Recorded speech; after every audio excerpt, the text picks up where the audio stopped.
श्री शिव द्वादशनामस्तोत्रम्।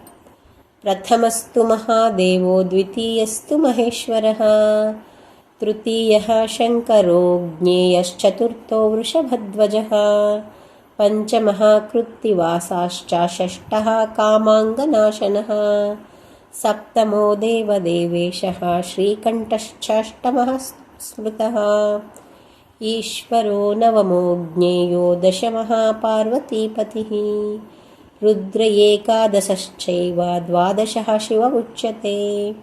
द्वादशैतानि नामानि त्रिसन्ध्यं यः पठेन्नरः, कृतज्ञश्चैव गोज्ञश्च ब्रह्माः गुरुतल्पगः, स्त्रीबालाघातुकश्चैव सुरापो वृषलीपतिः, मुच्यते सर्वपापेभ्यो रुद्रलोकं स गच्छति। इति श्री शिव द्वादशनामस्तोत्रम्।